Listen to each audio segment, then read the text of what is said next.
le fait qu'on ait des programmes qui aient été plus ou moins ambitieux par rapport à la transformation urbaine dans le quartier, première chose. La deuxième chose, le fait qu'on ait beaucoup reconstruit de logements sociaux sur site. C'est-à-dire que tous les logements sociaux qu'on démolissait dans le premier programme, la moitié ont été reconstitués dans le quartier, ce qui est différent dans le NPNRU, ce que vous avez souligné dans votre introduction. Le fait que sur la diversification, ça prend du temps, parce qu'avant qu'on change l'image du quartier, qu'on arrive à rentrer dans la diversification, il y a beaucoup de maires autour de la table qui connaissent les projets de renouvellement urbain, parce qu'ils en ont dans leur territoire, quand ils étaient maires auparavant, et qu'ils suivent toujours avec grande attention. Voilà, donc on a du temps par rapport à la diversification. Et donc, aujourd'hui, quand on regarde les effets du PNRU sur la diversification, au-delà de la question de la reconstruction d'offres de logement social qui s'est beaucoup faite dans le quartier, sur l'attractivité nouvelle du quartier pour que les opérations de diversification puissent prendre, ça prend du temps et donc effectivement un effet retard par rapport aux objectifs en termes de mixité. Dans les éléments sur lesquels on a également un bilan qui peut être mitigé, il se trouve que j'avais un échange avec les CRPV juste avant cette audition. On voit que certaines réhabilitations que nous avons financées dans le cadre du premier programme étaient insuffisamment ambitieuses. C'est-à-dire que pour vous donner un ordre d'idée, sur le premier programme, on avait un volume moyen d'intervention, enfin les opérations de réhabilitation, c'était au départ 15-20 000 euros au logement et en moyenne on a terminé à peu près à 30 000. Sous réserve, les chiffres, ils sont tous précisés, etc. Aujourd'hui, dans le NPNRU, en comparaison, on est au début du NPNRU, on était à 40 000. Maintenant, on est sur des opérations qu'on finance entre 50 et parfois 80, voire 100 000 euros au logement, lorsque on est sur de la restructuration lourde de logements sociaux et qu'en fait, on refait partir le bâtiment pour 40 ou 50 ans. Et donc, ce qu'on s'est rendu compte, et ça, je vous fais déjà un peu la comparaison de premier programme, deuxième programme, c'est que les interventions qu'on avait pu financer, qui étaient intéressantes pour les bailleurs, ça permettait de remettre un coup de neuf dans le bâtiment, n'étaient pas suffisantes et on n'avait pas suffisamment des interventions suffisamment structurantes pour permettre au bâtiment de repartir pour 40 ou 50 ans. Donc ça fait partie des éléments de bilan. Deux derniers éléments de bilan, mais qui permettent de faire le lien avec le NPNRU. C'est le fait que sur le premier programme, on a eu une prise en compte des enjeux de développement économique qui était réelle, mais qui était insuffisante. Sur le PNRU, on a participé, on a financé des équipements à vocation économique, à peu près 250 immobiliers à vocation économique. Mais ce dont on s'est rendu compte, c'est que sur le PNRU, on avait finalement on avait insuffisamment eu des études sur les questions de développement économique du quartier et la façon dont on développait la mixité fonctionnelle dans le quartier. Donc tout ça me conduit, et donc toutes ces études, encore une fois, sont assez riches et peuvent vous être transmises. Voilà, demain, on présente en conseil d'administration, donc voilà, aucun problème pour qu'on vous transmette l'intégralité des éléments demain. Par rapport au NPNRU et par rapport à vos questions sur à la fois les inflexions et le tuilage, et où on en est aujourd'hui. Donc le NPNRU, voté par la représentation nationale en 2014, début de contractualisation en 2017, et réelle accélération des paiements en 2022. Pour celles et ceux qui suivent les projets de renouvellement urbain, vous le savez, en 2022, on a engagé financièrement autant qu'entre 2017 et 2021. Pour vous donner un ordre d'idée, on avait engagé 1,4 milliard d'euros en 2022, c'est-à-dire l'équivalent de 2017-2021. Et sur 2023, on a engagé 1,8 milliard d'euros. Et j'anticipe d'engager en 2024 2 milliards d'euros. Ça montre l'accélération opérationnelle qu'on voit sur beaucoup de territoires. L'accélération est là. Et donc, on est sur un NPNRU qui est en plein déploiement. Et donc aujourd'hui, on a terminé l'allocation, c'est-à-dire qu'on a terminé l'allocation des 12 milliards d'euros dont vous parliez. On est en pleine phase opérationnelle, elle est là, avec des grues dans les quartiers et avec des projets qui se développent, ce qui est une très bonne chose. En termes d'articulation entre PNRU et NPNRU, il y a eu effectivement un temps de maturation des projets sur le NPNRU qui a été un peu plus long que sur le premier programme et qui a conduit à des démarrages de paiement et d'engagement plus tardifs que ce qu'on a pu connaître sur le premier programme, où il y avait eu des engagements et des paiements beaucoup plus rapides. Donc ça fait partie des éléments qu'on analyse, notamment par rapport à la préparation de la suite. Je conclurai sur ce point-là, sur lesquels on essaye de regarder pourquoi, à un moment donné, on a eu cette période de tuilage qui a été un peu plus longue que ce qu'on aurait pu anticiper par rapport au premier programme. Dans les éléments qui ont fortement évolué dans le NPNRU, la première chose, je tiens à le souligner, c'est un élément extrêmement structurant dans la loi de 2014, c'est le fait de penser la politique de l'habitat à l'échelle de l'intercommunalité. Et donc, notamment par rapport à la reconstitution de l'offre, la loi de 2014 a vraiment imposé le fait que, par rapport à la reconstitution du logement social au 1 pour 1, vous le savez, qui est la règle à l'ANRU, la reconstitution des logements sociaux se fasse en dehors des quartiers politiques de la ville et se fasse en cohérence avec une politique de l'habitat sur l'intercommunalité. Ce qui permet aussi, en complément de la loi SRU, de rééquilibrer en termes de mixité sociale les territoires et donc de participer à ce rééquilibrage de la production et de la présence de logements sociaux sur l'ensemble de la ville. Donc ça, c'est un premier élément extrêmement important.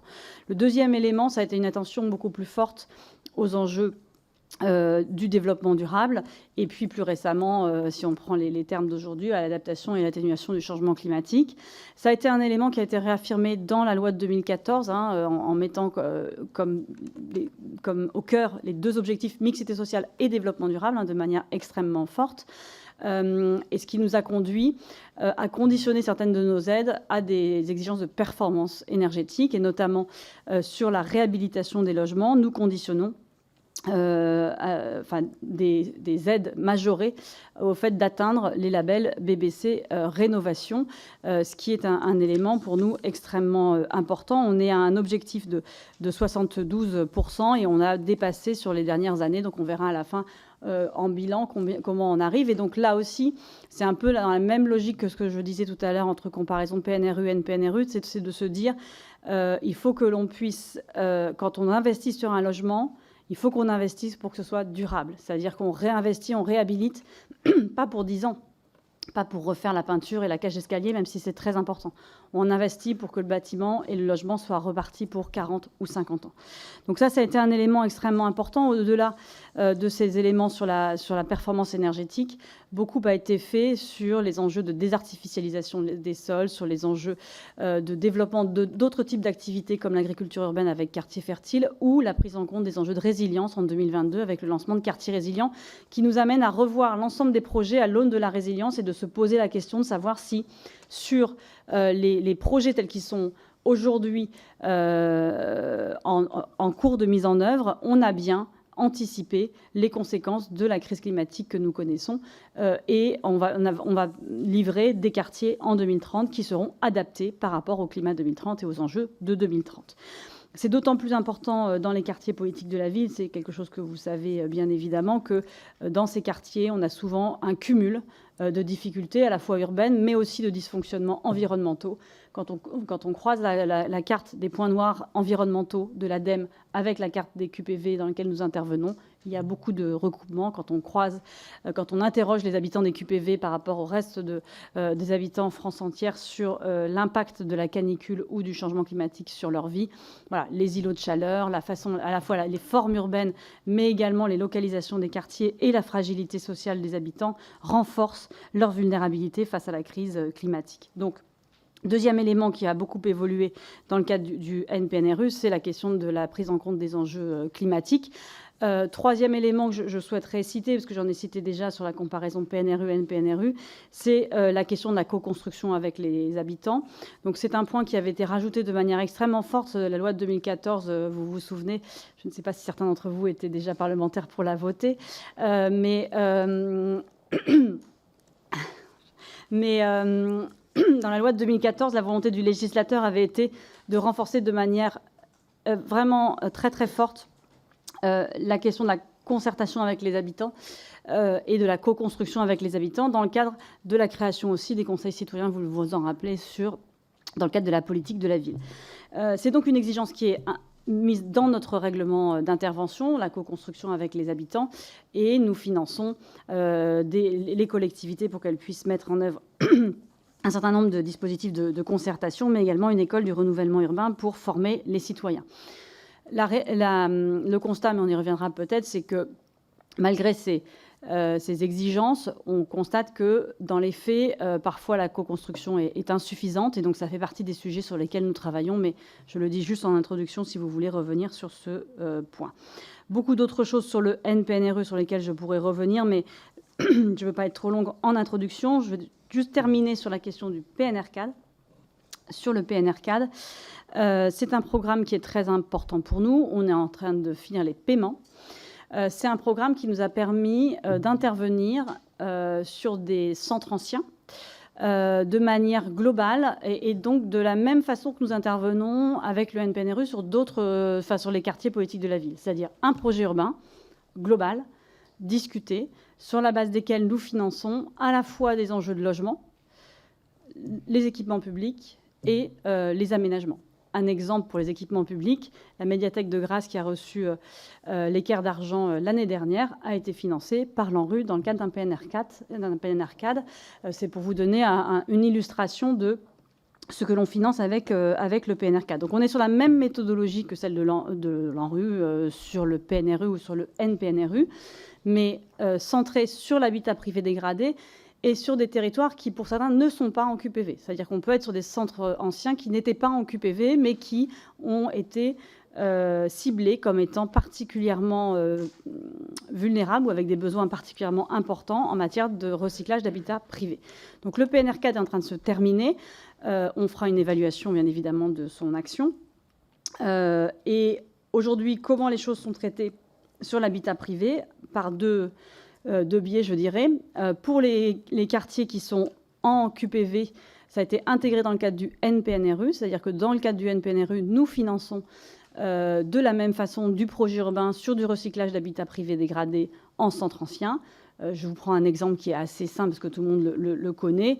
Le centre-ville de Marseille, suite aux effondrements de la rue d'Aubagne, l'ensemble de l'action qui est portée par la SPLAIN est financée par l'ANRU, avec à la fois financement de l'habitat, mais aussi des écoles, des équipements, des aménagements autour sur le centre-ville de Marseille. C'est la même chose sur le centre-ville de Saint-Denis en termes de PNR-CAD, ou si je prends pas de PNR-CAD, d'habitat privé dégradé, pardon, et si je prends dans le nord, le quartier de Soulbois, voilà, et aussi un quartier sur lequel nous intervenons sur de l'habitat privé dégradé, ou dans le centre ancien de Lille aussi, nous avons un quartier sur lequel nous intervenons sur ce sujet. Donc ça, c'est la façon dont on continue à intervenir dans le cadre du NPNRU. Pour les villes en dehors du NPNRU, le relais a été pris par Action Cœur de Ville avec l'intervention sur l'habitat privé de nos collègues de l'ANA et de la Caisse des dépôts et de la NCT sur un secteur qui n'est pas tout à fait le même, mais qui permet d'intervenir. Après, je dois vous dire qu'un certain nombre d'élus que je peux rencontrer me demandent quand est-ce qu'il y aura un nouveau PNR-CAD. Donc voilà, j'imagine que si vous m'avez posé la question, c'est que vous aviez un intérêt particulier sur le sujet. Je terminerai ce propos introductif beaucoup trop long pour vous dire que le NPNRU est donc en phase opérationnelle, plus de 50, l'intégralité des crédits alloués, 50% sont engagés, fin d'engagement en 2026, fixée par la représentation nationale. La date limite, elle est pour nous impérative. Et donc, le gouvernement a souhaité qu'une réflexion soit engagée sur le futur du renouvellement urbain et qu'une mission soit lancée pour réfléchir à ce que pourrait être la politique de renouvellement urbain résiliente de demain. 3 personnes ont été missionnées pour ce faire. Cédric Van Stevendel, maire de Villeurbanne, Jean-Martin Delorme, président de section à l'IGEDD, et moi-même, avec l'objectif de rendre un rapport à l'été pour faire des propositions au gouvernement sur ce que pourrait être la politique de renouvellement urbain de demain, quels sont les enjeux, quels sont les besoins. La lettre de mission, je crois, est suffisamment publique, mais sinon on peut vous l'envoyer si vous le souhaitez. Et donc dans ce cadre-là, la mission d'information qui sera portée par votre délégation sera d'un très grand intérêt parce qu'elle arrive dans une conjoncture et dans un calendrier qui sera propice aux discussions et aux débats sur quel bilan on tire de ces 20 ans de renouvellement urbain et quelle suite on donne, si suite nous souhaitons donner collectivement à ces politiques de renouvellement urbain. Merci Madame la Directrice Générale. Vous aviez posé une question sur les collègues qui étaient peut-être là en 2014, sauf erreur de ma part, sur les 11 élus présents. Seule Christine, qui vient de sortir à l'instant, était présente au moment du vote du NPNRU. On a donc pour le moment 2 demandes de prise de parole. Je vais essayer de respecter d'ailleurs l'ordre protocolaire dans le bureau de la délégation en donnant d'abord la parole, ça fait une troisième, à notre collègue vice-président de la délégation, Lionel Royer-Perrault. Oui, merci Monsieur le Président, Madame la Directrice Générale, merci pour votre propos liminaire. Je voudrais orienter mon propos sur 2 questions. La première, vous l'avez évoqué, il y a des dates butoirs, notamment donc 2026 pour tout ce qui concerne l'engagement des projets et puis après la réalisation d'ici 2030. Au regard donc de l'ensemble des projets donc que vous portez à l'échelle nationale, est-ce que vous identifiez des territoires sur lesquels il pourrait y avoir quelques inquiétudes à tenir donc ces délais? Ça, c'est la première question. La deuxième question, ça concerne donc la politique qui a été longtemps celle de l'Agence nationale de rénovation urbaine, mais dont je constate qu'elle a opéré une forme d'inflexion depuis maintenant quelques années sur les démolitions donc et la reconstitution de l'offre. Je crois qu'aujourd'hui, nous avons un certain nombre de territoires qui rencontrent des difficultés pour reconstituer cette offre et que peut-être il y a la nécessité d'orienter notre politique plus sur la rénovation du bâti existant que sur de la démolition, reconstruction. Et donc, j'aurais voulu savoir dans quelle proportion, au regard là aussi des projets que vous portez à l'échelle nationale, eh bien, cette orientation, cette inflexion, enfin, je ne sais pas comment on peut dire cela, se concrétise et si c'est véritablement un marqueur de la politique aujourd'hui de l'Agence nationale de rénovation urbaine, tant on sait et qu'on constate que quelquefois les projets sont très longs à mûrir, très longs à sortir, que quand on démolit, bien évidemment, avant de démolir, il faut avoir relogé et que les politiques de relogement prennent un certain temps, ce qui du coup peut expliquer quelquefois que dans certains territoires qui ne sont pas toujours bien outillés ou qui quelquefois subissent, comme certains hauts responsables peuvent le dire, chicaya locaux, eh bien, peuvent justifier du coup des retards à l'allumage. Merci Monsieur le Vice-président. La parole est à Monsieur Jocelyn de Signy pour le groupe Rassemblement National. Monsieur le député de l'Aisne.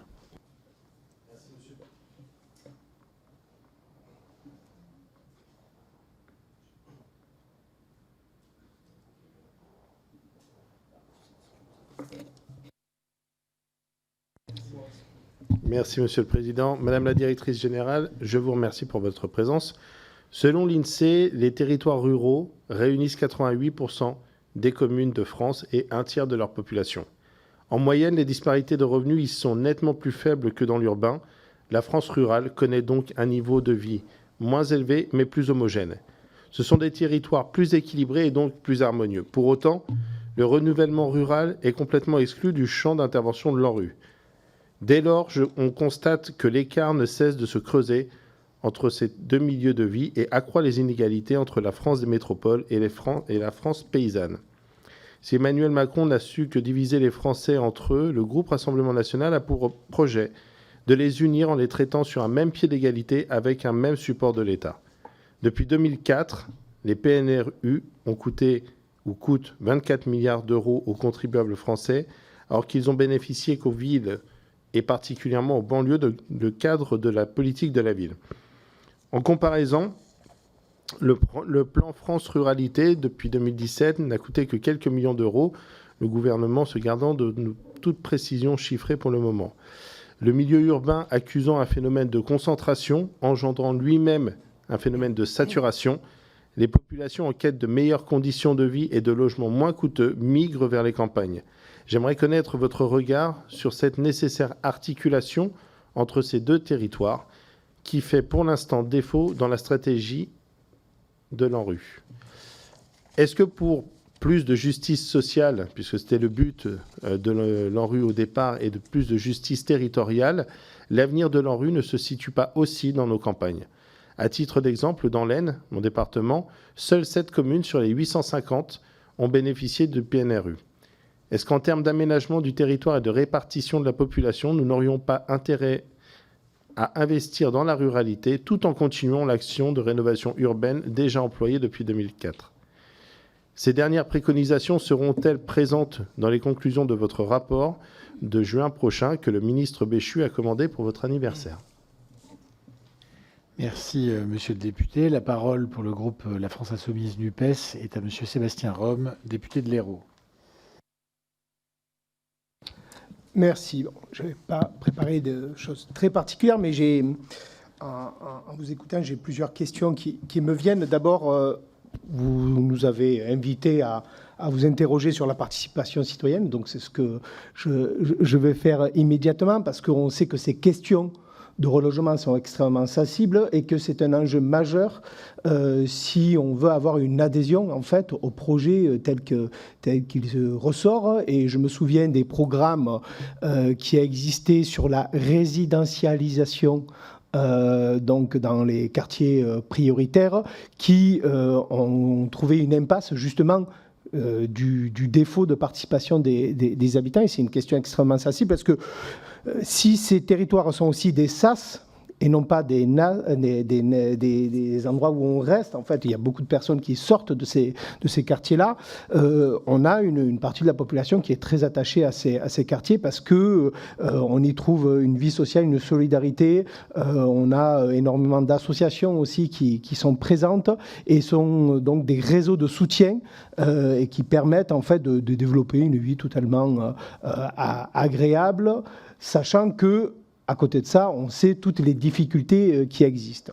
Rappelez quand même, parce que en réaction à certains de nos collègues qui viennent de prendre la parole, que nécessairement ce sont des quartiers qui cumulent les difficultés, puisque ce sont des quartiers que l'on a définis comme étant cumulant des difficultés. C'est en fait dans la définition même. On a repéré ces quartiers comme ayant des difficultés. Donc oui, ils ont des difficultés puisqu'on a une action particulière sur eux. Donc voilà. Donc la question de la participation citoyenne, quels sont les écueils que l'on a, que vous avez repérés sur ces questions-là? Deuxième question, il y a le PNR CAD, donc action dans les centres-villes anciens, qui s'est décliné avec Action Cœur de Ville, qui s'est décliné avec Petite Ville de demain. Donc ces enjeux de centres-villes anciens sont extrêmement forts, importants, avec des enjeux urbains et d'investissement dans l'urbain qui sont totalement différents de ce qu'on a pu connaître sur l'ANRU. Moi-même, je suis élu donc à l'ODEV, centre-ville ancien, avec tout un tas de programmes qui sont mis en place. Quel bilan tirez-vous de vos actions et des actions à long terme sur les centres-villes anciens? Je pense à des opérations RHI Tirori où on a, je crois en France, peut-être une dizaine ou une vingtaine de programmes qui doivent sortir et peut-être moins. Donc on voit la difficulté qu'il y a à agir dans les centres-villes anciens.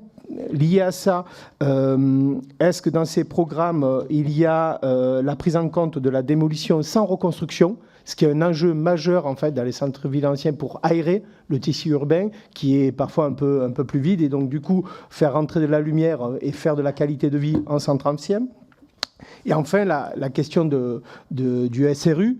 Parce que si on construit et on reconstruit, eh bien quel est le solde que l'on a avec à la sortie du programme donc du nouvel ANRU entre les entrées et les sorties dans le parc social. Voilà, je vous remercie.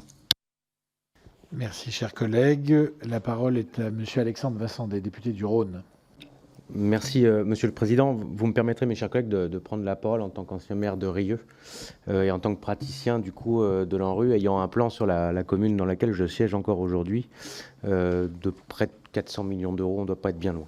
qui est le plus gros plan de rénovation, je crois, qui n'a jamais été porté sur la métropole de Lyon. Je tiens déjà à le dire en propos liminaire pour l'ensemble de mes collègues qui n'ont jamais géré un projet en rue. Sans projet en rue, il n'y a pas de transformation de vie dans les quartiers.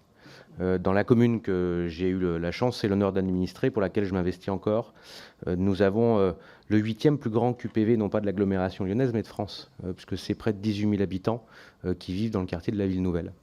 Et je tiens à le dire, s'il n'y a pas d'ANRU, s'il n'y a pas ces efforts qui sont concédés par l'ensemble des financeurs, il n'y a pas de mixité sociale, pas de possibilité de changer la vie de nos administrés. Et en fait, c'est la continuation de la ghettoisation. Et je n'ose pas imaginer, malgré les émeutes de l'année dernière, ce qu'il aurait été si l'ANRU n'avait pas été engagé. Et je pense que l'ANRU est une chance pour notre pays. Cependant, et ça a été très bien dit, il y a eu d'abord un PRU, puis un PNRU qui a mis plus de temps à se mettre en place. Et moi, ce que j'ai pu constater, c'est pas, contrairement à ce que parfois ce qui peut être dit, qu'on met trop d'argent dans les quartiers populaires ou pas assez, c'est que je pense, et vous l'avez très bien dit, Madame la Directrice Générale, c'est que les délais en fait, d'instruction, de mise en place se sont considérablement allongés. Et si je pars de ma petite expérience, c'est qu'entre le moment où je suis élu maire en 2014 avec un PRU qui est picrocolien par rapport à la hauteur des enjeux du territoire que j'administrais et aujourd'hui ce qu'on a réussi à porter, c'est qu'entre le moment où en effet on lance les opérations fin 2014, début 2015, après le lancement du NPNRU et aujourd'hui la mise en place qu'on suit ensemble, on a encore échangé récemment à ce sujet, c'est vrai que le temps est trop long. Et entre le moment où on l'aura décidé, 2015, et le moment où il sera réalisé, à l'horizon 2030, quand tout sera fini, puisqu'on a près de 1000 démolitions, on a plus de 3000 logements réhabilités, on a les investissements sur les équipements et les espaces publics, il se sera écoulé près de 20 ans. 20 ans, c'est une génération. Et c'est une génération qui est parfois, je vais parfois utiliser un mot un peu fort, mais perdue. Moi, je me mets à la place de ces mères de famille que j'ai pu rencontrer au tout début de ma vie d'élu local, qui me disaient mais ça ne change pas assez vite, quand est-ce que ça vient chez nous? Alors certes, pour une fois, je vais rejoindre mon collègue de la France Insoumise, il y a des vraies inquiétudes.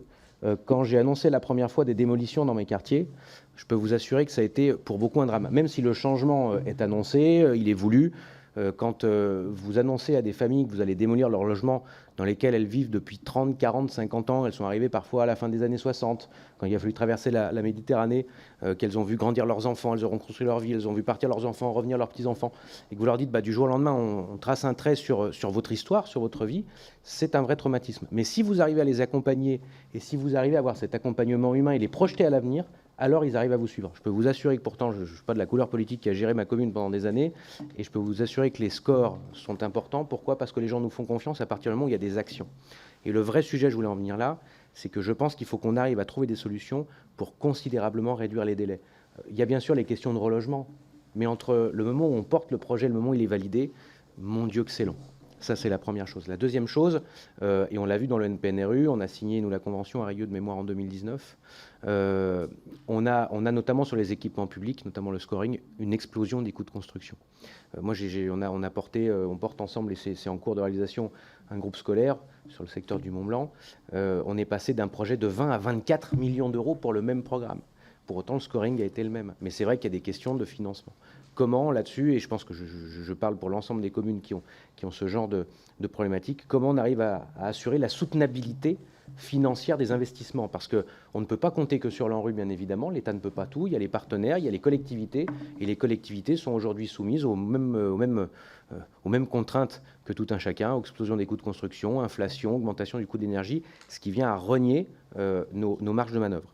La deuxième chose, c'est qu'en effet, il y a des clauses de revoyure. C'est comment vous anticipez les clauses de revoyure qui sont programmées, sachant qu'il y a des crédits qui sont déjà engagés, qu'il y aura des crédits qui ne seront pas forcément consommés. Comment on reventile tout ça? Vous aurez compris ma question.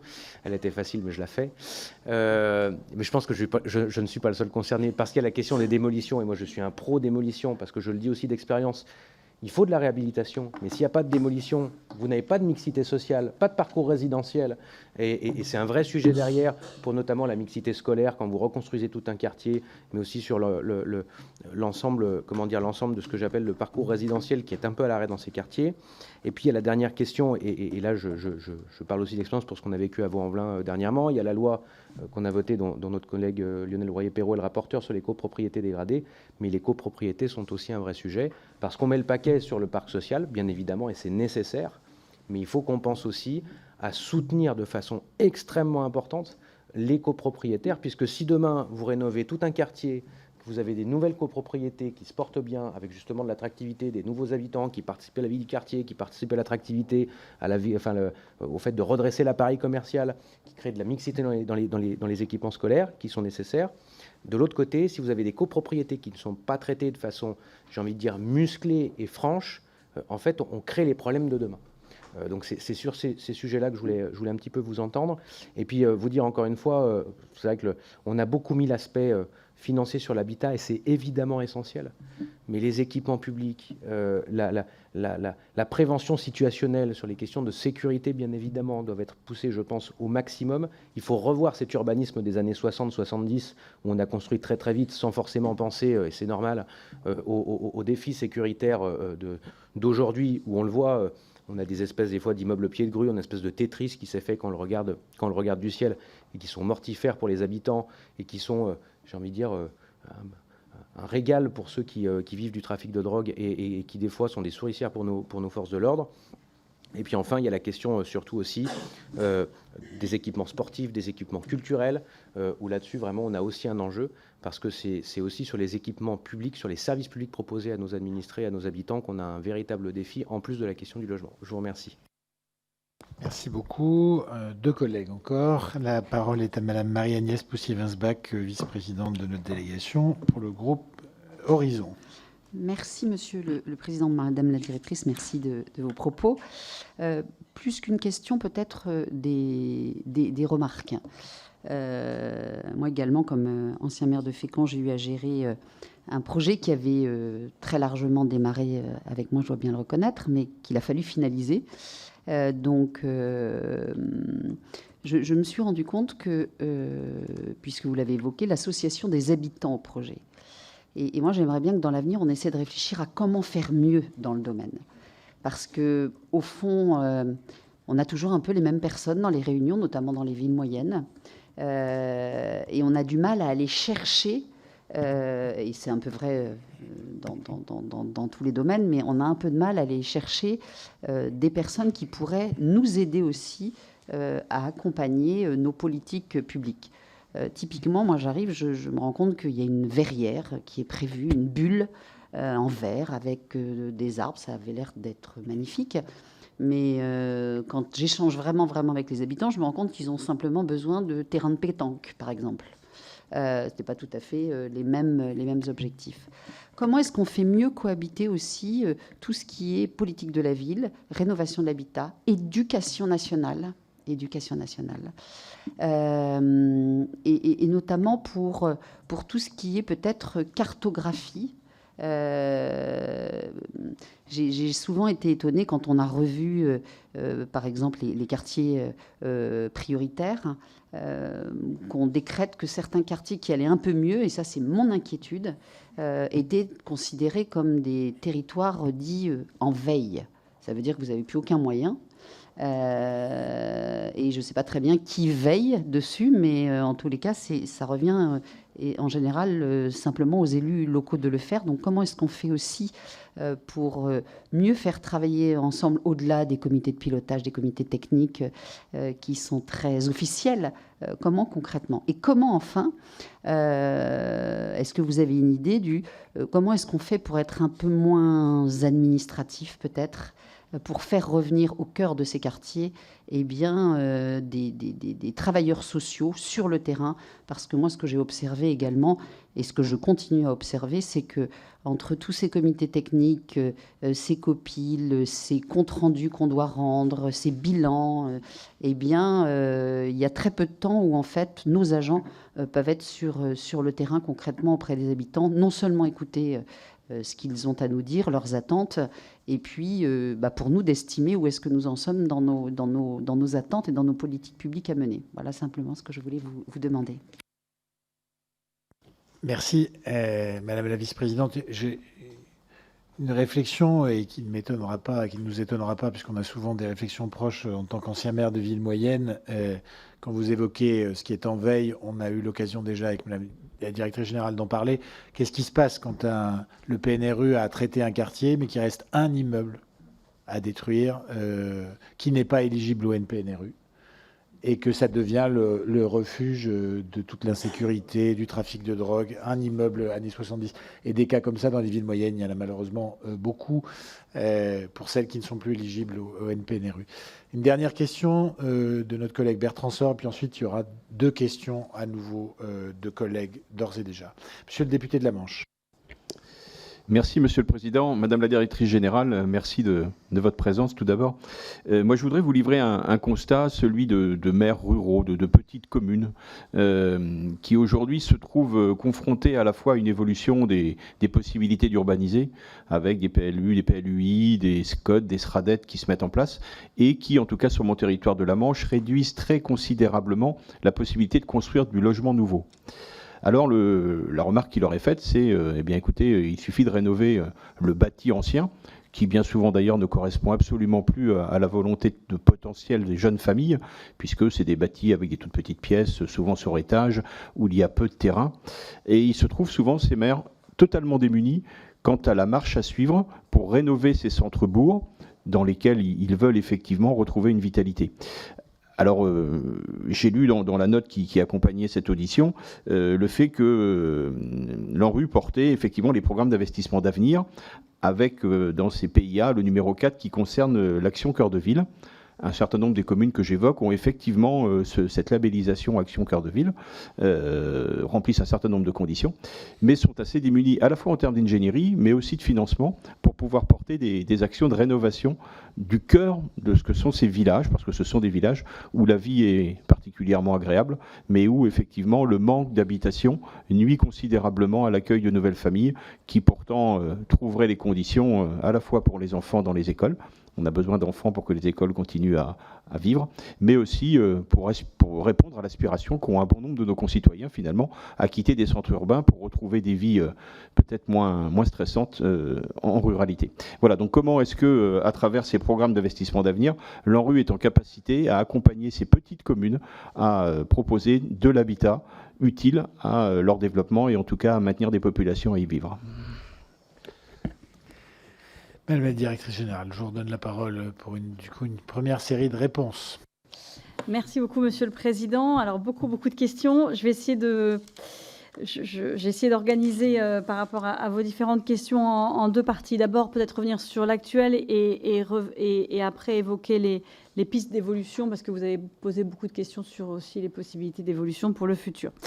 Alors, sur la mise en œuvre du programme actuel, on est confronté aujourd'hui à un certain nombre de difficultés qui ont été évoquées à l'instant. Première difficulté qui est la construction de logement social. Le fait qu'on soit dans une période temporelle où on construit peu de logements, et donc peu de logements sociaux, parce que vous savez que maintenant une grosse partie du logement social est construit en VFA sur des opérations privées, freine la mise en œuvre des programmes de renouvellement urbain. Et par rapport à la question de monsieur le député des Bouches-du-Rhône sur le sujet, on a de plus en plus de difficultés par rapport à cette faible production de logement social à assurer un relogement de qualité, pour reprendre les mots de monsieur le député du Rhône. C'est important, un relogement de qualité. C'est comme ça qu'on renforce aussi l'adhésion des habitants au programme de renouvellement urbain. Et donc, il faut un relogement de qualité. Mais pour avoir un relogement de qualité, c'est un peu basique, mais il faut du logement social.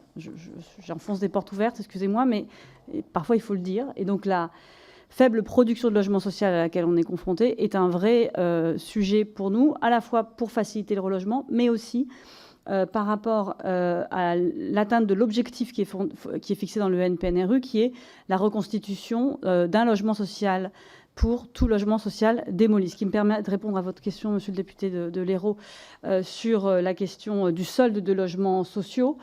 Sur le premier programme, on a reconstitué, je vais essayer de vous retrouver les chiffres exacts en termes de reconstitution de logements sociaux. On a reconstitué, je crois, 80% à peu près des logements sociaux démolis. Pourquoi ce différentiel? Et c'est un peu la même chose sur le NPNRU. C'est parce que nous reconstituons 1 pour 1 dans les zones tendues et nous ne reconstituons pas forcément dans les zones détendues. Je vais vous prendre 2 exemples sur le NPNRU. Sur le Grand Lyon, par exemple, aujourd'hui, dans la programmation du NPNRU, on démolit 5193 logements et on recycle en logement privé 328 logements privés. Tous les financements qu'on met sur l'habitat privé dégradé, on impose la reconstruction de logement social. On considère que c'est du logement social de fait, donc dès qu'on finance le recycle, on appelle ça recyclage, excusez-moi les mots techniques, mais d'un logement privé, on impose la reconstruction de l'offre de logement social. Donc, au global, on a 5193 logements sociaux à démolir, plus 328 logements à recycler, et l'intégralité est reconstituée en reconstitution de l'offre, c'est-à-dire qu'on a 100% de taux de reconstitution de l'offre par rapport aux logements sociaux démolis, et même si on rajoute le logement privé, on est à plus de 100%. Sur l'Île-de-France, on est même à 106% sur les seuls logements sociaux, et on est, si on rajoute les logements privés, on dépasse largement les 100% de logements sociaux reconstitués. Par contre, je vais vous prendre une ville que je connais bien, Nevers, parce que ville moyenne je connais, je suis née à Nevers. À Nevers, le quartier du Borlée, qui est un quartier en déprise, 30% de vacances dans le logement social. Voilà. Donc les logements ne sont pas occupés. Et donc qu'est-ce qu'on fait à Nevers? On finance de la restructuration dans le quartier, de la démolition de logements sociaux, la reconstitution en petites maisons, par exemple, individuelles qui sont du logement social en maison, mais on va reconstituer, en tout, on va reconstituer à 17%, parce qu'il n'y a pas besoin de reconstituer plus de logements sociaux. Et donc quand on fait le global, France entière, aujourd'hui, sur le NPNRU, on a un objectif de 106 000 démolitions et on a un objectif de 85 000 reconstitutions de l'offre. Donc, quand on regarde France entière, effectivement, on ne reconstitue pas autant de logements sociaux qu'on en a démolis. Mais dans les zones tendues, là où il y a besoin de logement social, on reconstitue à minima 100%, voire plus de 100% de logements sociaux.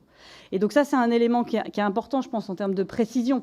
C'est-à-dire que ça serait inutile d'un point de vue de financer du logement social dans des zones où il n'y en a pas besoin. Je vais prendre un autre exemple de ville moyenne, Bourges. À Bourges, la première validation du projet, on était à 0% de reconstitution de l'offre. Aucun logement social reconstitué. Lors de l'avenant qui a été présenté là récemment, il y a eu une évolution sur Bourges, un début d'attractivité avec post-Covid, avec développement de télétravail, etc. Et le maire et la présidente de l'intercommunalité est revenue nous voir en nous disant non, je pense qu'il faut qu'on aille un peu au-delà, qu'on reconstitue du logement social parce qu'en fait, on a besoin de logement social sur le sujet. Donc, c'est pour vous dire que sur ce sujet, on a un ajustement qui est selon si on est en zone tendue ou en zone détendue.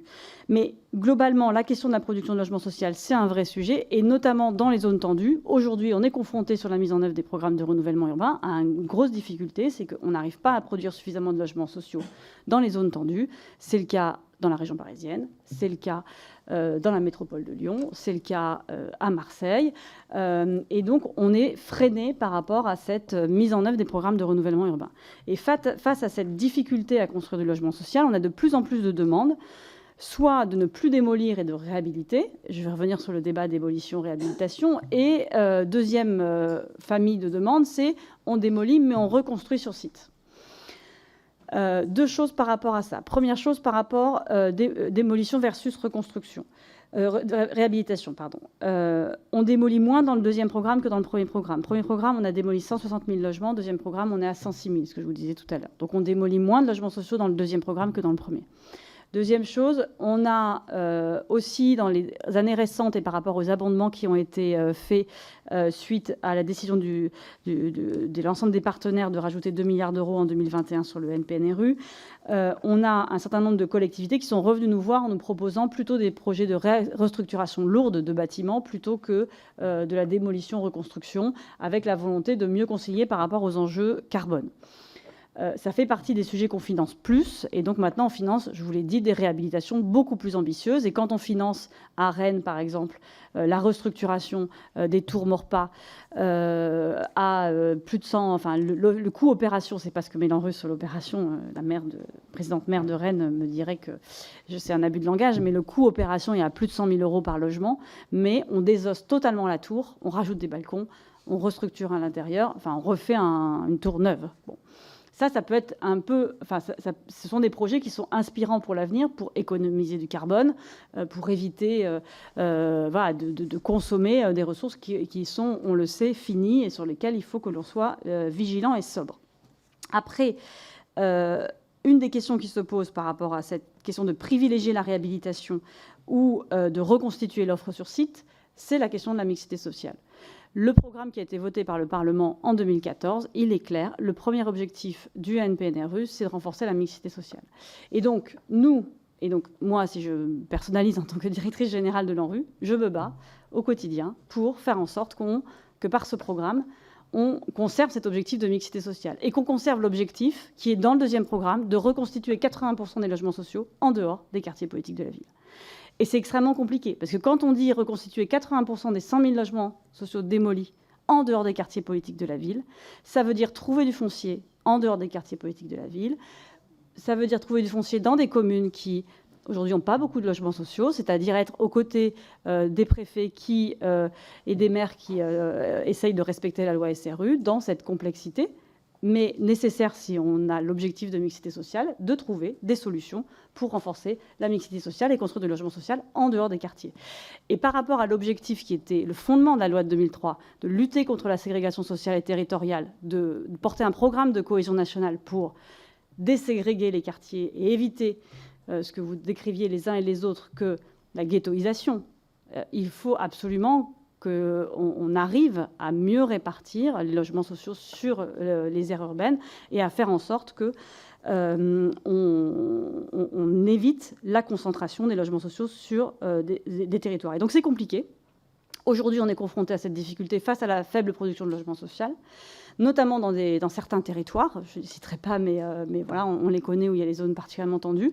Et donc la question, elle est simple, c'est est-ce qu'on abandonne notre objectif de mixité pour trouver des solutions tout de suite, ou est-ce qu'on tient un peu sur notre objectif de mixité, quitte à retarder un peu la mise en œuvre du programme. Donc c'est tout le sujet qu'on a actuellement et qui est un sujet compliqué.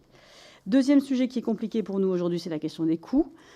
Vous l'avez dit, monsieur le député, il y a eu une certaine inflation des coûts depuis la guerre en Ukraine, avec aussi pour les bailleurs sociaux un problème de taux d'intérêt qui grève les budgets des bailleurs sociaux et qui donc rend compliqué le bouclage financier des opérations. Et l'ANRU a des concours financiers qui ne sont pas indexés ni sur l'indice BTP, ni, heureusement pour nous, sur le taux du livret A. Donc, la conclusion, c'est qu'effectivement, on a un certain nombre de maîtres d'ouvrage qui peuvent être confrontés à des difficultés financières pour boucler les projets et pour les sortir. Voilà. Donc, il y a un certain nombre de dossiers sur lesquels c'est compliqué. Et parfois, on a eu des discussions pour voir comment on pouvait redéployer des économies pour faire en sorte de faciliter la sortie des projets. Donc, ça fait partie des sujets sur lesquels il faut peut-être réfléchir aussi à l'avenir. J'accélère parce que je me dis que je suis trop bavarde, excusez-moi, mais j'essaye de donner des exemples. Toujours sur la question du NPNRU actuel, concernant la date butoir de 2026, je pense, au-delà du fait que je me suis engagée devant la Commission Affaires économiques il y a 2 ans à tenir cette date de 2026, je pense qu'il est important qu'on la garde. Je pense que si aujourd'hui on dit on recule la date butoir d'engagement de 2026, tout se relâche sur le terrain et la pression et l'objectif de faire va se relâcher. Or, je pense que vous l'avez souligné, vous étiez nombreux à le souligner, les habitants entendent parler des programmes de renouvellement urbain, certains depuis 5 ou 10 ans. Si on leur dit c'est compliqué, on va prendre 3 ans de plus, je ne pense pas que ce soit un bon signal à donner. Et on sait tous que si on repousse la date, ça va ralentir. Alors après, je sais que tous les maires me demandent plus ou moins que la date, qu'on puisse avoir des débats là-dessus. Je pense honnêtement que c'est d'intérêt collectif de garder la date de 2026. Après, qu'est-ce qu'on fera en 2025 ? Qu'est-ce que la représentation nationale décidera en 2025 ? Nous verrons. Je pense qu'il faut qu'on garde la date de 2026 comme un objectif parce que les habitants attendent que les projets se mettent en œuvre. Après, oui, dans certains territoires qui ont été validés tardivement, ça ne sera pas terminé. Bon, et donc là, il faudra savoir ce qu'on fait. Sur le PNRU, on a basculé les opérations sur le NPNRU. Je ne sais pas sur un NPNRU. Bon, voilà. Donc après, il y a des solutions.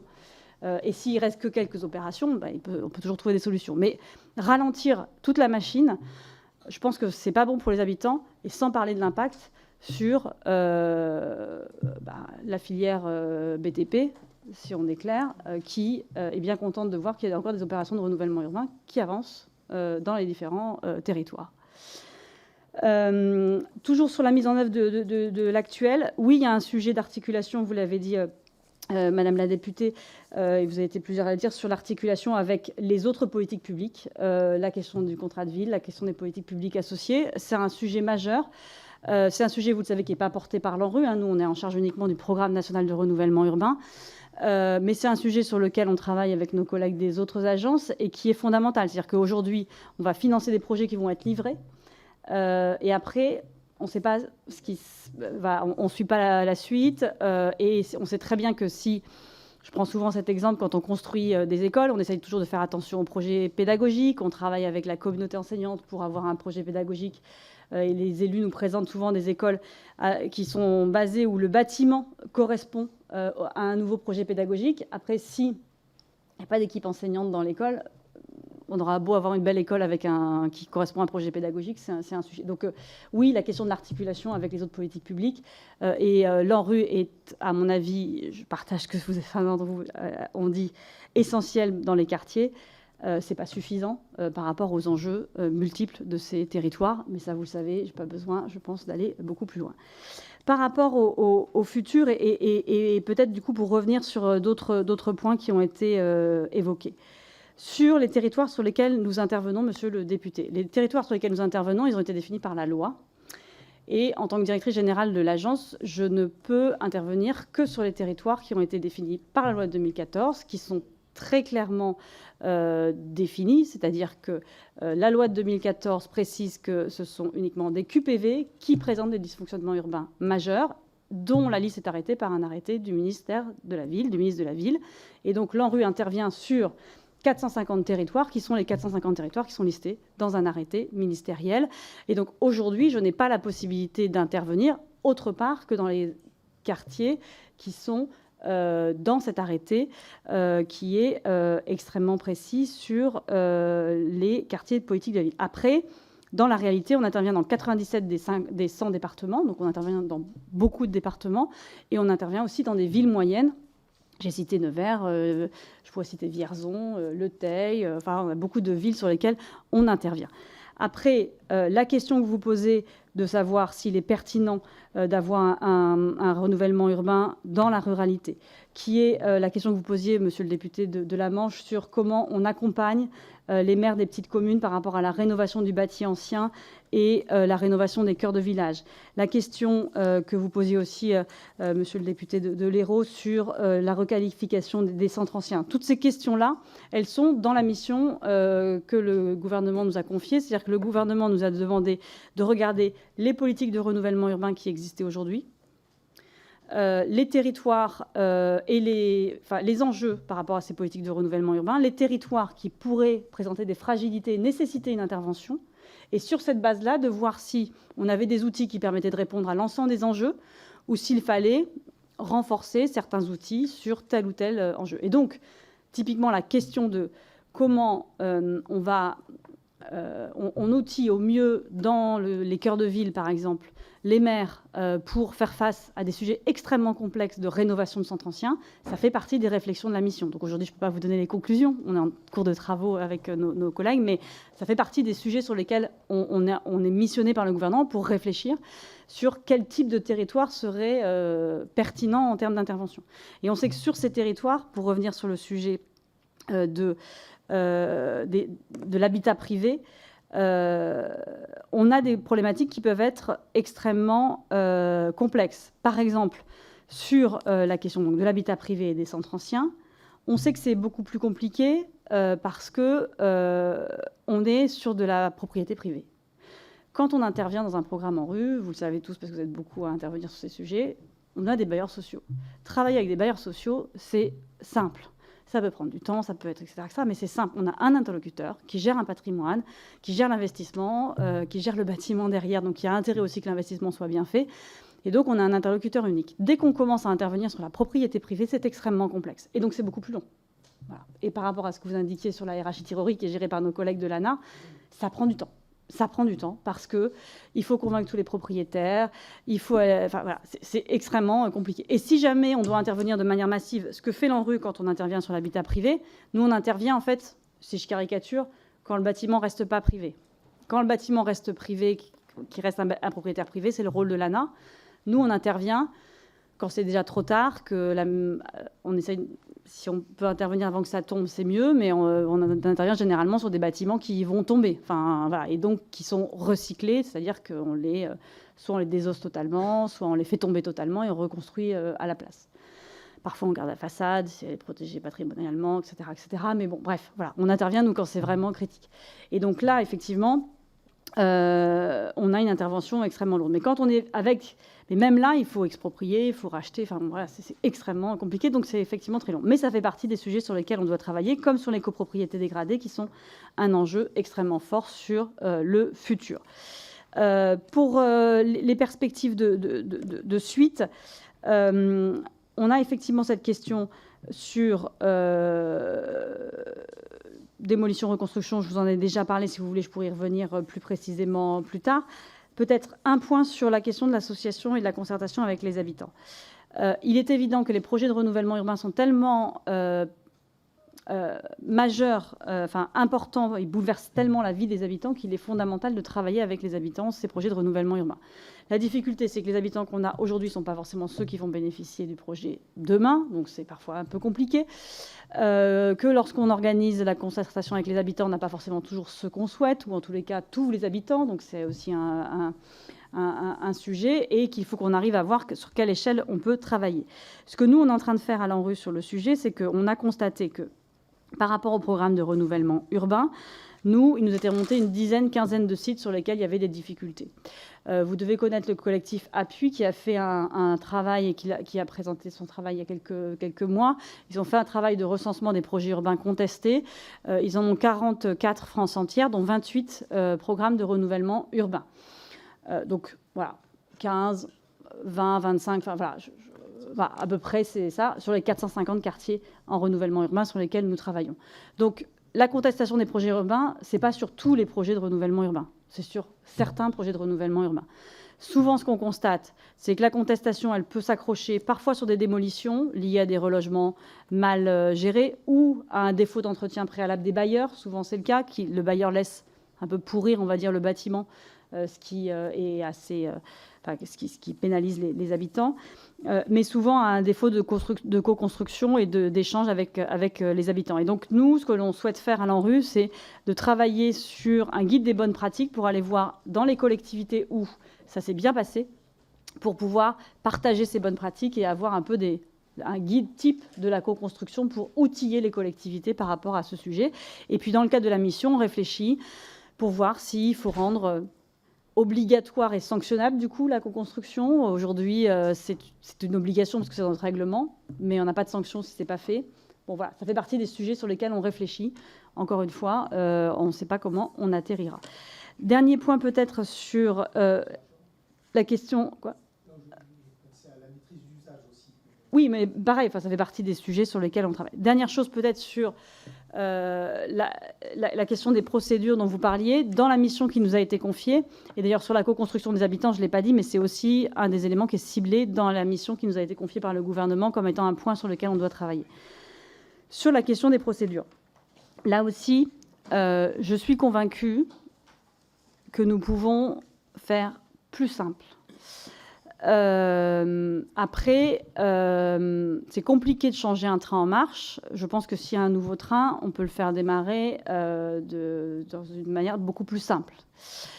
Et donc, c'est tout le travail, là aussi, qui nous est confié dans le cadre de la mission, de pouvoir regarder comment on peut réorganiser, simplifier. Et dans la réorganisation, il y a une partie qui pourra intéresser votre délégation, de voir si on peut décentraliser certaines choses ou déconcentrer plus certaines choses. Il y a des métropoles qui savent très bien faire et qui pourraient tout à fait gérer des choses au niveau territorial sans que ça soit géré par l'ANRU. Et puis, il y a des choses sur lesquelles on peut, je pense, simplifier. Et notamment, un des points qui revient souvent, c'est le fait qu'on verrouille beaucoup de choses au moment du contrat, ce qui rend beaucoup plus compliqué les avenants successifs. Or, un projet urbain, on le sait tous, pour toutes celles et ceux qui ont fait des projets urbains, ça change tout le temps. C'est le principe, parce qu'un projet urbain, on est confronté à une difficulté, du coup on va changer un truc, etc. etc. L'aménagement urbain, c'est quelque chose d'évolutif. Et donc il faut qu'on arrive à trouver un dispositif contractuel qui à la fois soit sécurisant pour les finances publiques et qui nous permette de suivre les choses, parce qu'on gère des milliards, donc il faut quand même penser que quand on gère des milliards, il faut qu'on ait des procédures quand même de contrôle, de vérification et de faire en sorte que ce soit propre, mais en même temps d'avoir un dispositif qui soit suffisamment souple pour s'adapter à l'évolution du projet. Voilà, j'étais un peu longue sur vos différentes questions. Je pense que j'ai répondu à toutes les questions qui m'ont été posées. Merci beaucoup. La parole est à Madame la vice-présidente Christine Pires-Beaune, députée du Puy-de-Dôme. Merci, Monsieur le Président. Je ferai vite parce que beaucoup de choses ont été dites. Vous remercier d'abord pour vos propos très clairs. Pour une néophyte qui ne connaît rien au programme ANRU, puisque sur la circonscription, il n'y a aucun programme ANRU. Voilà, que les choses soient claires. Alors, du coup, j'ai trois petites questions. Comment la crise du logement a-t-elle impacté concrètement vos programmes? Est-ce que vous avez quantifié le nombre de programmes qui soit ont été annulés, peut-être, je ne sais pas si ça existe, ou ont été retardés suite à cette crise du logement? Deuxième question, vous avez évoqué un des points négatifs qui est la mixité. Qui est pourtant un des objectifs principaux de ces programmes. Est-ce que là-dessus, vous avez des pistes qui n'auraient pas encore été explorées sur comment effectivement rendre cette mixité réelle sur le terrain? Et le troisième point, c'est sur la loi SRU. Il est envisagé de changer le paramètre et de faire entrer les logements intermédiaires pour atteindre l'objectif de 20% de logements pour les communes touchées par la loi SRU, concernées par la loi SRU. Qu'est-ce qu'en pense la directrice de l'ANRU? Merci. Merci. La parole est à Monsieur Benjamin Saint-Huil, député du Nord. Merci, Monsieur le Président. Madame la directrice générale, merci de ce moment de travail. Je vous retrouve avec plaisir. Je suis un avocat fervent de l'ANRU, donc je vais me permettre d'aller sur les sujets qui pourraient mériter introspection, amélioration, questionnement partagé. Vous avez évoqué, et je m'en réjouis, la réalité de la difficulté de production de logements aujourd'hui. Nous avons une difficulté dans la mise en œuvre des projets opérationnels, dans l'étirement des durées, cela a été dit, et une des explications, il y en a d'autres, une des explications, c'est la difficulté à produire. Il y a, à mon avis, à réfléchir sur ce sujet, chacun étant dans son rôle, on ne va pas mélanger les sujets, mais je crois que des décisions antérieures qui ont été prises, je pense à la RLS, si vous discutez avec les acteurs de l'habitat social, ils vous en parleront régulièrement, ont fragilisé les capacités à faire. Que par ailleurs, vous avez cité, à juste titre, je crois, la question des taux d'intérêt, et que si on passe au-delà de cette question strictement financière, sur la question du relogement plus largement, je crois qu'il y a des dispositifs anciens dans le premier programme, celui qui est bouclé aujourd'hui. Je pense aux opérations mal nommées, mais qui se comprennent pour tous, d'opérations tiroirs. Aujourd'hui, on a des dispositifs dits de minoration de loyer. Je ne prendrai que l'exemple du Nord, parce que moi je voyage peu, donc je reste sur mes terres de responsabilité. Il me semble que la minoration de loyer est très peu mobilisée aujourd'hui. C'est de l'argent, je vais être un peu provoque par principe, puisque je cherche des solutions, comme tous les collègues ici, sur des projets qui nous concernent.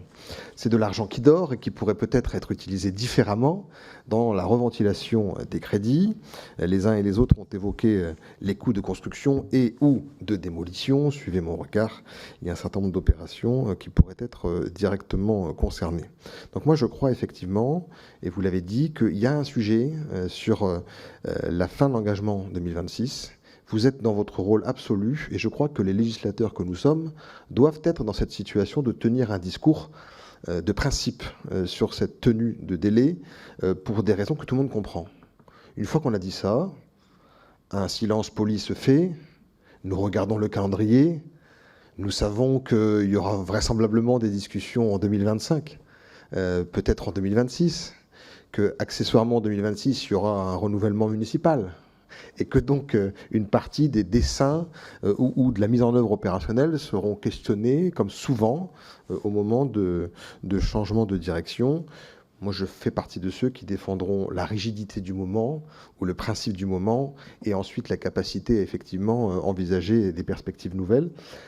Et comme on fera partie, je crois, pour un certain nombre de ceux qui seront avocats d'une perspective de suite, on vous donnera la possibilité, naturellement, de faire en sorte que le NN puisse suppléer au N si jamais il y avait une difficulté durable. Je veux dire un mot sur la problématique de diversification. Moi, j'appartiens à un territoire d'une grande fragilité que vous avez nommé à travers le quartier de Soulbois, mais c'est Maubeuge. Bon, la diversification, c'est un fantasme chez nous aujourd'hui. Nous n'arrivons pas à faire de diversification. Les seuls acteurs de la production effective de logements, ce sont les acteurs bailleurs sociaux. Et c'est la raison pour laquelle j'ai démarré mon propos sur la fragilité d'une partie de ces acteurs, parce que si ils ne sont pas en situation d'eux, on est face à une difficulté. Et puis vous avez relevé dans votre propos introductif un élément, à mon avis, essentiel, mais c'est le président d'agglomération que je fus qui le dit, c'est le fait intercommunal. L'enfer est pavé de bonnes intentions. J'ai un itinéraire qui me permettra de confirmer que je suis attaché par principe à la logique de mixité sociale. Mais la réalité, c'est qu'aujourd'hui, cette mixité, elle est interrogée, parce que si on a un fait intercommunal effectif, alors vous êtes en situation de produire des opérations que certains qualifieraient de dentelles, qui nous permettraient de... Bon. Mais dès que le fait intercommunal est moins puissant, dès que la logique intercommunale est questionnée, je pense souvent à mon collègue de Rieux de la Pape qui pourrait parler du fait intercommunal chez lui, pour le contester hors partie, dès que c'est difficile, la capacité à construire des opérations complémentaires est questionnée. Et du coup, la mixité espérée de départ, qui fait qu'on ne reconstruit pas in situ, elle fait qu'on a beaucoup de mal à reconstruire tout court. Et vous l'avez dit, du coup, je fais un pont sur la participation des habitants. Moi, je suis fervent défenseur de la participation des habitants, surtout en tout temps et en tout lieu. C'est compliqué, hein. La seule chose que j'ai à dire aux habitants que je vois quand on démarre, c'est « Salut, on va réhabiliter ou démolir votre logement ». Ça saute, ça rit, ça pleure, ça espère. Et puis, il y a le temps de la mise en œuvre long, la problématique de relogement qu'on a caressée aujourd'hui, qui est une problématique essentielle.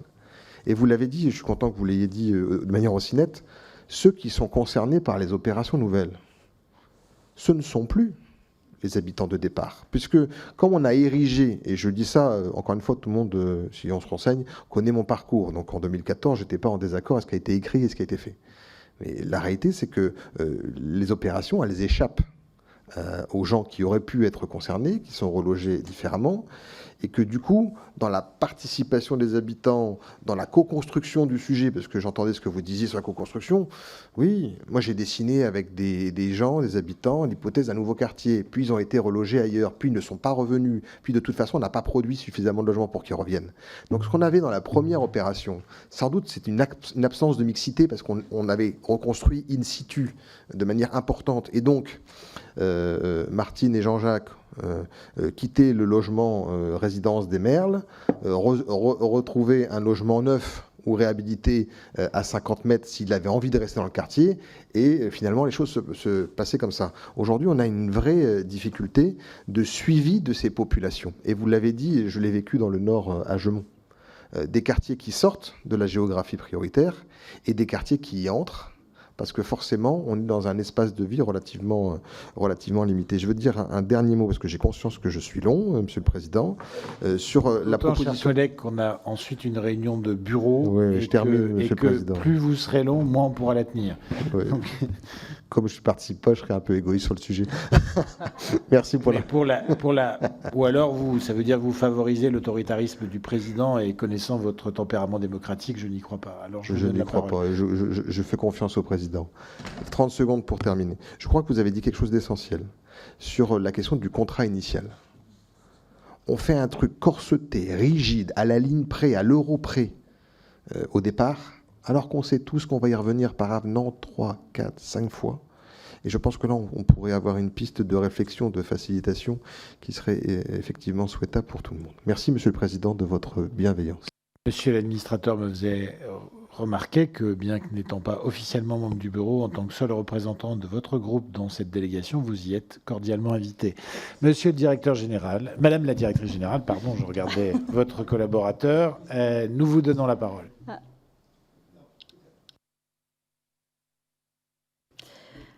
Merci beaucoup, Monsieur le Président. Alors, quelques éléments sur les questions qui ont été évoquées.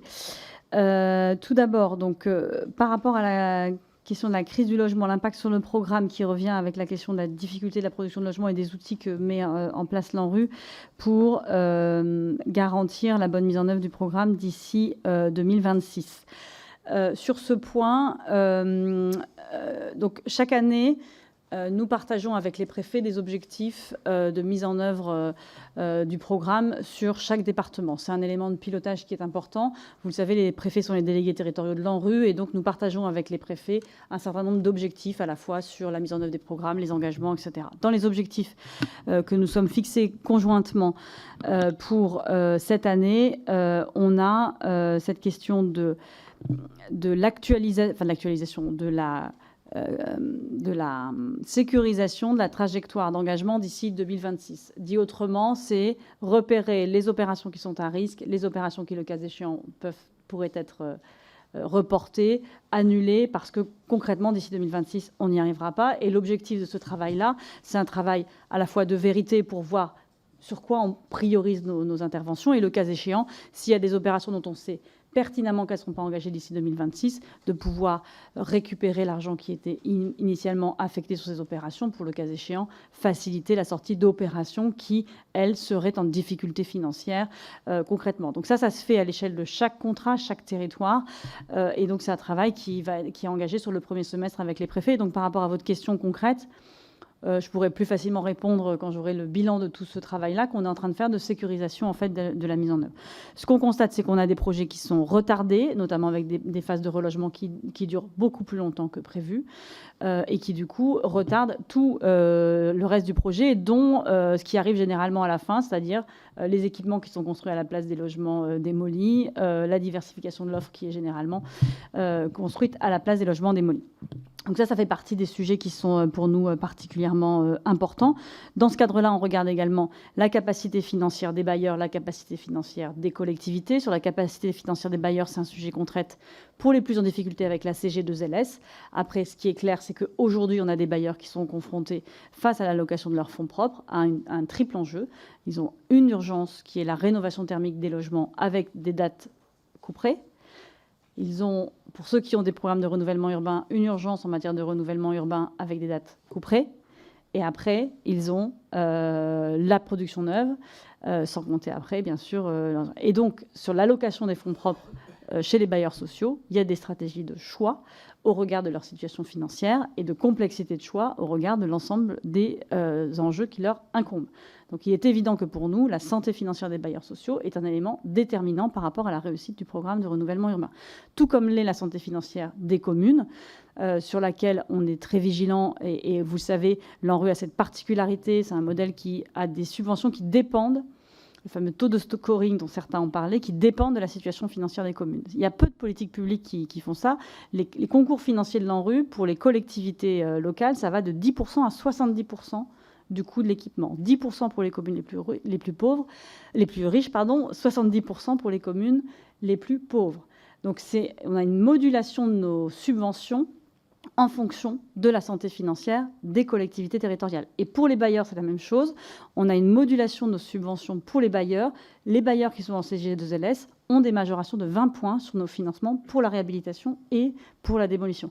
Donc c'est un programme qui est extrêmement soutenant, de solidarité nationale, qui est extrêmement soutenant par rapport aux réalités financières des acteurs qui les portent. Après, c'est sûr qu'il y a d'autres enjeux qui rentrent en ligne de compte qui relèvent pas forcément de nous. Et donc, compte tenu de tout ça, notre objectif, je l'ai dit, c'est de tenir 2026. Voilà. Mais on est pragmatique et on sait aussi comment les choses se sont passées sur le précédent programme. Sur la mixité, parce que finalement, vous avez, Madame la députée, Monsieur le député, posé l'un et l'autre ces questions de mixité. Alors, comment on fait pour aller plus loin en matière de mixité? Je l'ai dit par rapport au premier programme. Le deuxième programme impose la reconstitution des logements sociaux démolis en dehors des quartiers politiques de la ville de manière beaucoup plus forte que sur le premier programme. Donc la volonté du législateur en 2014, c'était d'aller plus loin sur la mixité en imposant la construction de logements sociaux en dehors des quartiers. Aujourd'hui, la difficulté à laquelle on est confronté, c'est que parfois, on a du mal à construire des logements sociaux en dehors des quartiers politiques de la ville. Et donc, c'est un sujet de mobilisation collective et de politique de l'habitat de manière générale sur un territoire. d'où l'importance quand même du niveau intercommunal, parce que c'est là que se détermine le PLH, c'est là que se déterminent les orientations en matière d'habitat, et c'est là que se détermine la répartition de là où on produit du logement social sur l'intercommunalité. Et le deuxième élément, c'est que on pousse à la diversification des logements dans les quartiers. Et donc c'est là où on essaye d'avoir de la mixité sociale et où on part de quartiers qui parfois ont 100% de logement social, et l'objectif c'est d'arriver pas à 25% de logements sociaux, hein, ça n'arrive jamais, je veux dire, mais d'arriver à quelque chose de plus équilibré où on a 60-70% de logements sociaux. Après, vous le savez, chaque projet de renouvellement urbain est différent, et le projet de renouvellement urbain qu'on fait à Maubeuge, c'est pas le même que celui qu'on fait à Marseille, c'est pas le même que celui qu'on fait à Rieux-la-Pape, c'est pas le même que celui qu'on fait à Clermont-Ferrand. Vous n'êtes pas votre circo, mais enfin bon, voilà. Ce sont des projets qui sont complètement différents parce qu'on les adapte à la situation locale. Et donc c'est là que on a un enjeu sur la diversification, ça, parce que là où certains... D'habitude, je suis plutôt questionnée sur l'autre chose, sur la gentrification des quartiers qui serait imposée par l'ANRU. Honnêtement, je ne vois pas quand même dans beaucoup de quartiers en renouvellement urbain cette question de la gentrification, si ce n'est en première couronne parisienne, où là, effectivement, on peut se dire qu'il y a certains quartiers qui mutent avec l'arrivée d'autres populations. La réalité à laquelle on est confronté sur beaucoup de quartiers, c'est plutôt la difficulté de la diversification. Et dans ce cadre-là, la question de l'accession libre à la propriété, par exemple, est compliquée dans un certain nombre de quartiers, ce que vous décrivez sur les quartiers que vous connaissez parfaitement. Et donc c'est là qu'il faut qu'on soit assez inventif pour proposer d'autres types de logements. Avec nos partenaires de la Foncière Logement, ils financent du locatif libre. On a effectivement de l'accession sociale qui peut être portée par les bailleurs sociaux. Et là, c'est là aussi, on a beaucoup de débats avec les maires sur le fait que finalement, le PLS, c'est de la diversification, que le LLI, c'est de la diversification, et que finalement, dans ces quartiers, peut-être qu'il faut commencer, dans les quartiers les plus difficiles en matière de mixité, il faudrait peut-être commencer par ce type de produit avant d'aller vers l'accession libre à la propriété. Ça fait partie des sujets, je pense, sur lesquels il faut aussi qu'on réfléchisse par rapport au mode opérateur de l'ANRU, sur cette souplesse, en se disant... on ne décrète pas d'un coup la diversification dans un quartier. On ne change pas. Je vais prendre l'image de la Savine ou l'image de Castellane. Castellane a la chance d'avoir eu Zinedine Zidane, mais on ne change pas l'image du jour au lendemain de ces quartiers, ces grands quartiers. Et donc, comment on fait pour aller pour répondre en fait à cet objectif de diversification. Voilà ce que je voulais rapidement répondre par rapport à vos questions. Madame la députée, sur la loi SRU, vous comprenez qu'en tant que directrice générale d'un établissement public, il ne m'appartient pas de commenter les annonces du Premier ministre. Donc je ne répondrai pas à cette question. Mais pour les autres, je pense que j'ai répondu. Merci beaucoup. Pardon de créer des frustrations en abrégeant cet échange, mais je crois que les uns et les autres auront l'occasion, le cas échéant, de le poursuivre avec vous directement, Madame la directrice générale. Merci beaucoup. J'invite donc les membres du bureau à rester pour la réunion qui suivra, ainsi que les représentants des groupes au bureau. Et j'indique à notre collègue Alexandre Vincent-Day que, jusqu'à preuve du contraire, il est représentant du groupe LR au sein du bureau. Et donc, il est autorisé à rester pour ces discussions. Merci.